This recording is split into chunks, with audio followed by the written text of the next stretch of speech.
Bismillahirrahmanirrahim. Assalamualaikum warahmatullahi wabarakatuh. Yang saya hormati Bapak Jemiro Kasih selaku dosen pengajar pemrograman game. Sebelumnya, perkenalkan nama saya Aditya Rafadila dan kawan saya Muhammad Naufal Hafid. Pada kali ini izinkan kami untuk mempresentasikan demo game yang berjudul Crossroad of Fate atau Budi Judi. Oke, langsung kita mulai.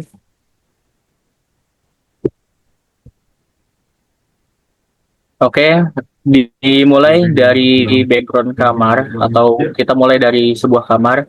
Di sebuah kamar kecil dan berantakan, Budi duduk termenung.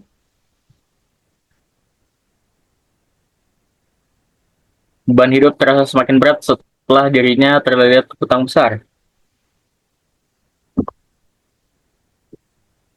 Dan ini adalah karakter MC kita, yaitu Budi.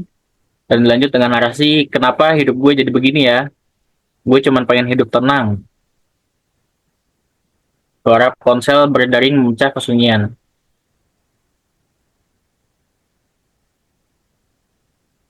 Dan ini adalah background dari sang penagih hutang yang bernarasi, gua kasih waktu 7 hari, tapi bunganya naik jadi 20%. Budi, dalam hatinya, sial, bunganya naik lagi, gua harus cari duit secepatnya. Budi memandang kalender yang tergantung di dinding, waktu terus berjalan. Gue harus kerja lebih keras, tapi Rina dan ibu juga terus minta perhatian. Oke, di sini tertera ada 4 ending. Kita mulai dari ending yang pertama.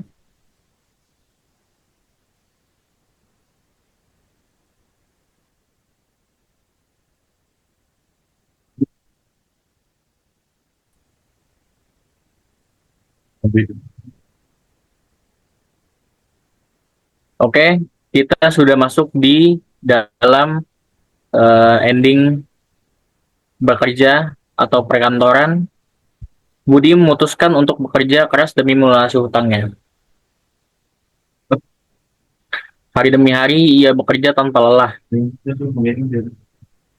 Hari demi hari gue harus terus berjuang, ini satu-satunya cara. Dan di sebelah kanan atas ini adalah text bar dari hutang. Selanjutnya, hari itu berakhir dengan kelelahan dan kekhawatiran yang masih menghantui.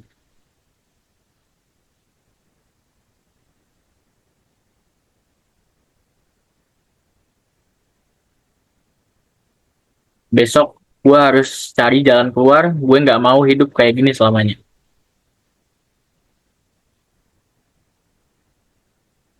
Waktu habis, Budi gagal melunasi hutangnya dan penagih hutang datang. Gue gagal, gue nggak bisa keluar dari semua ini. Budi mengalami kegagalan atas melunasi hutangnya. Di sini kita akan main lagi, melanjutkan ending berikutnya.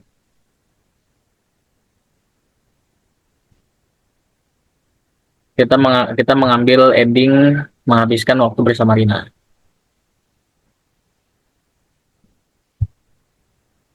Oke, Budi masuk ke dalam ending bersama Rina dengan sebuah background atau tempat kafe, dan bernarasi Budi memutuskan untuk menghabiskan waktu bersama Rina di sebuah kafe.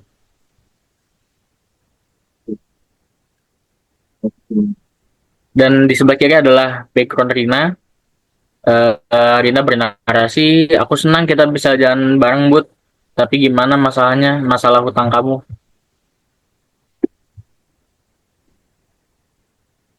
Budi, iya, aku akan cari jalan keluar. Yang penting sekarang aku nemenin kamu.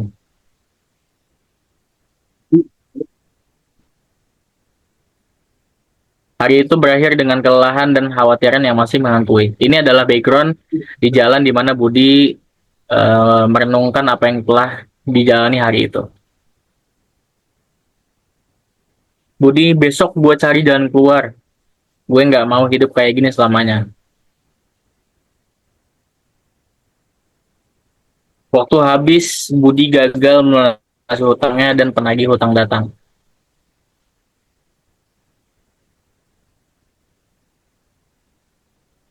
Kita lanjut ke ending yang berikutnya. Oke, baik. Berikutnya kita masuk ke ending yang membantu ibu di rumah. Di sini background rumah di depan rumah Budi. Di sini ada karakter ibu Budi. Lalu di sini ada narasi yaitu Budi memilih membantu ibunya di rumah meskipun masalah hutangnya belum selesai. Lalu ibu Budi bilang terima kasih ya, nak. Ibu senang kamu ada di rumah. Lalu Budi menjawab, aku bakal cari solusi untuk selama ini, Bu. Selanjutnya masuk ke background di jalan. Hari itu berakhir dengan kelelahan dan kekhawatiran yang masih menghantui. Lalu Budi menjawab, besok gue harus cari jalan keluar. Gue nggak mau hidup kayak gini selamanya. Waktu habis Budi gagal melunasi hutangnya dan penagih hutang datang. Ini dikarenakan Budi hanya diam di rumah untuk membantu ibunya. Lalu Budi bilang, gue gagal, gue nggak bisa keluar dari sini, dari semua ini. Lalu kita masuk ke ending yang terakhir, yaitu bermain judi untuk mendapatkan uang cepat. Di sini berbackground di sebuah table table judi atau judi offline seperti kasino. Lalu ada narasi di sini Budi memutuskan untuk bermain judi di tempat gelap dengan suasana penuh asap rokok. Lalu Budi bilang, ini gila, tapi kalau gue menang, hutang gue bisa lunas. Lalu di sini ada dua pilihan, yaitu bertaruh semua uang yang tersisa, yaitu dengan resiko tinggi. Lalu yang kedua ada bertaruh sedikit demi sedikit dengan resiko rendah. Coba kita masuk ke pilihan yang pertama, yaitu resiko tinggi. Di sini kita masuk ke background orang-orang pemain judi dengan 4 orang, itu yang lebih banyak karena resikonya tinggi. Lalu ada narasi di sini Budi mempertaruhkan semua uangnya dalam satu ronde.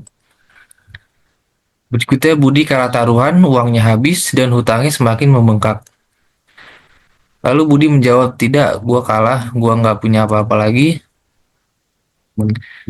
Lalu penagih hutang datang dan bilang, lo malah buang duit buat judi, hutang lo nambah, Bud. Lalu Budi menjawab, sial, gua nggak punya apa-apa lagi. Oke, kita main lagi untuk mencoba ending dari judi dengan resiko yang rendah. Nah, kita masuk ke resiko yang rendah di sini. Berlatarkan di tempat kasino dengan 4 orang pemain.